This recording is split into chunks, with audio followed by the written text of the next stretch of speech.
Special mention, Bowser Jr. minigames. In addition to boss minigames, Mario Party 9 also introduced a new type of minigame that replaced the 2 vs 2 games that were removed in this title. These are called the Bowser Jr. minigames. In these games, you and a partner work together to stop Bowser Jr., resulting in a nice reward bonus for the 2 people participating. Now, while I personally would have preferred having the classic 2 vs 2 style of game, I understand that it doesn't necessarily work with the new type of board game play, and for what it is, it's a pretty good replacement. How good? None of the games in the category really fit into the top 10 worst list. However, this also goes for the top 10 best minigames list as well, which is kind of a shame that none of these games really struck with too high of a chord for me. For what they are though, they are still pretty solid games, and 2 games I would like to highlight from this category are Pedal to the Paddle and Zoom Room. Even though they aren't top 10 material, they are still very solid team games that require you and your teammate to work together to achieve victory, and that's pretty cool. Number 10, Goomba Spotting. Goomba Spotting and Goomba Village are 2 minigames that work very similarly together in that they both involve counting Goombas. Goomba Spotting is the much better candidate though, as it requires you to count how many Goombas pass by the screen in the allotted time. It's very similar to a game back in Mario Party 2 in the form of roll call, but I much prefer a scenario like this that requires you to just pay attention, and in the case that you just barely mess up, allows you to still make a pretty close educated guess based on the manner in which you screwed up. It may not be the most creative in the world, but after 9 games, I guess you can't really blame it for that either. Number 9, Card Smarts. I think of all the luck-based minigames in existence, this might be the one that ranks highest for me. Probably because it's not necessarily luck-based, but very strategic in how you quite literally play your cards. In this game, each player is given a set of cards to play, with the numbers 1 through 5 on them, and with multiples of certain numbers. Every round you play 1 card, and whoever plays the highest card of each round will get a point. Once you get to 3 points, you are done, and the rest of the players play onward to determine the rest of the rankings. Because of this, you need to play your cards accordingly so that you don't get rid of your highest cards too early, especially your 5 cards. This makes for a very interesting game that can have a lot of varying results. Number 8, Buddy Bounce. Here's a type of game I was actually kind of surprised wasn't used yet in Mario Party, or at the very least, wasn't used very often. You are on a bunch of bouncy blocks that can propel you extremely high into the air. Your goal is to bounce up and try to grab as many point objects as possible in the time limit while trying to beat your opposition. There are different point values in the air, and sometimes you'll need to jump really high to snag them all. In fact, in some cases you need to bounce on another player's head to get to a high enough jump. Overall, it's a pretty typical minigame, but a solid one nonetheless. Number 7, Earn It. In this game, you need to earn your victory, and the only way you're going to do so is by paying attention. An urn is rapidly spinning around, allowing you to only see very specific details and patterns on the urn. Your job is to select the urn that matches the spinning urn down to a T, so be quick on the draw but still very sure of your answers and guesses. The spinning can throw you off at times, but as long as you know what to look for, you should be fine. You do this a total of 3 times, and if multiple people select the same urn, you are given bonus points for being a bit faster than your other opponents. So even if you mess up or are too slow, you aren't necessarily out of the running, just going to need to nail the next chances perfectly. Number 6, Upward Mobility. Mario Party has done this vertical climb minigame a lot. Awful Tower, Leaf Leap, What Goes Up, and now we have Upward Mobility, a game where you use bouncy blocks to propel yourself higher to other ledges and higher bouncy blocks. The only thing though, I kind of prefer this one to all the others, and it's perhaps the game that requires the least amount of attention and precision. Okay, maybe there is a bit of precision necessary if you want to quickly ascend to the top with the fastest time, but it's the kind of precision that can honestly lead to some very heated and interesting races between you and your opponents. And in my opinion, that's pretty sweet. So guys, one of the cool things I decided to do for this road trip was kind of take a trip back to some of my old high school hangouts. And this is a place where I spent a lot of time as a kid. And I thought it'd be kind of cool to come here and show it to you guys. I'm at the local golf course, which I was on the golf team when I was in high school, and I spent a lot of time here. Unfortunately, it seems like the golf course hasn't been kept up lately, and yeah. Guess people don't really golf here anymore. Number 5, Peak Precision.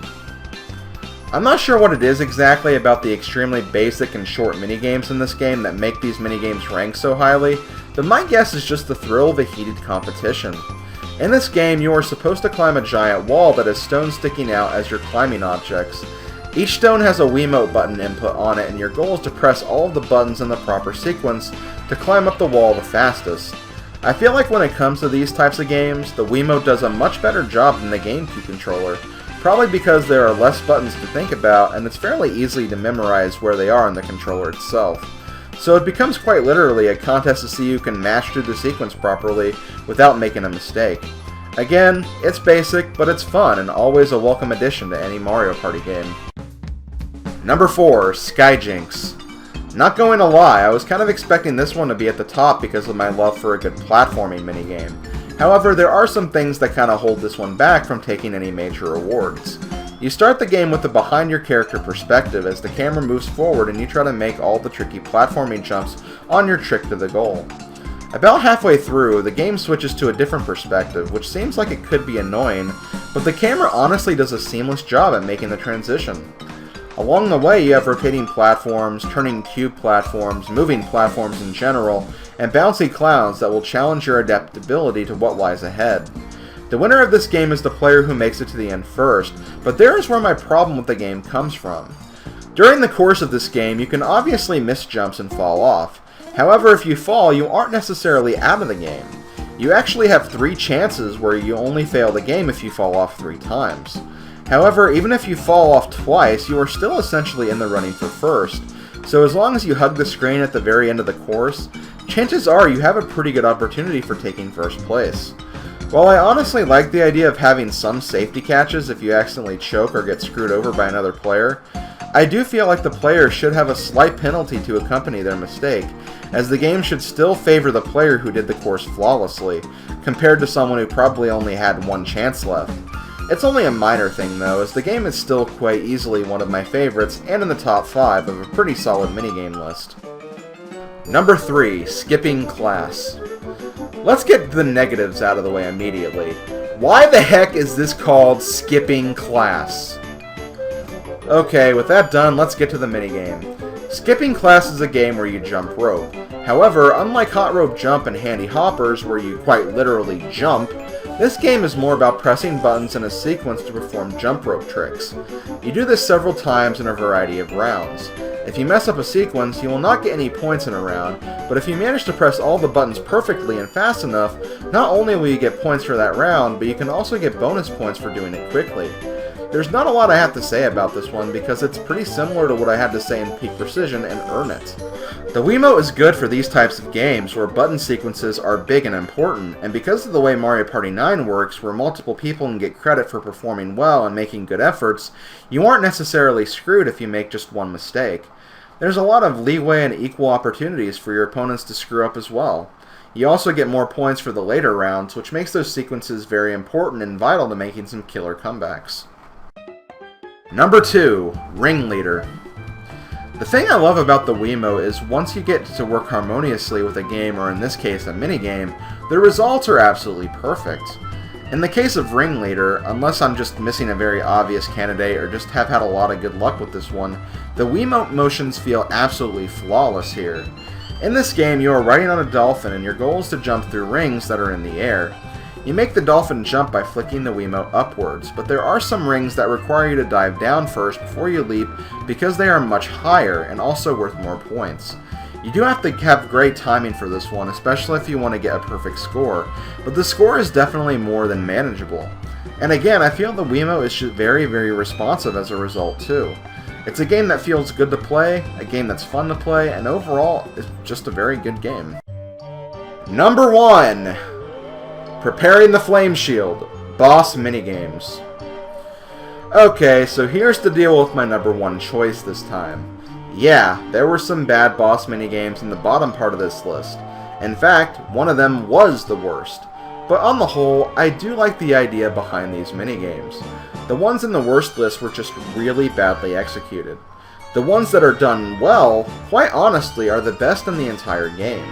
So for my number 1 minigame in Mario Party 9, we have a 5-way tie between Socket to Lakitu, Wiggler Bounce, Cheep Cheep Shot, Deck Dry Bones, and King Boo's Puzzle Attack. Why do I like these games? Because they are exactly what I wanted from a boss minigame. No waiting around for long attack sequences, no getting screwed over by luck to not even get any points, just straight up attacking the hell out of these baddies, which is what I want to do in a boss fight. Sure, a lot of the objectives are pretty clear and simple, whether it's bouncing on Wiggler's segmented body parts, firing shells at Cheep Cheep, or timing jumps to launch bullet bills at Lakitu. But there is also a variety in these games, like when you are fighting Dry Bones. There is a bit of memorization involved, but it's far from luck-based or unfair. It's recognizing patterns in how the cards are laid out. If I had to pick one winner though, and I know I might catch some flack for this, my choice would be King Boo's Puzzle Attack. While it may seem like a ripoff of the puzzle game Bejeweled, I don't think it's necessarily inapproachable as a minigame, even if you aren't so good at puzzle games. Remember, it's all about doing damage to the big guy and getting in those hits where it matters most. You may not get the most hits and in some instances the best combos, but as long as you are moving and getting matches, you should be fine. Not to mention, it is probably the most creative of the boss battles, especially in terms of how you approach the game and do damage. And because of that, it's my favorite game in Mario Party 9. However, because the other games are solid too, and I didn't want the top 5 to be entirely boss minigames, I feel like I had to include them in a 5-way tie for first, just because of the nature of these games and how they work. And with that, we are done with minigames, folks. We only have one more hurdle to climb for this series, and that will be covered tomorrow in the boards for Mario Party 9. Thanks for watching today, guys, and I'll see you guys next time.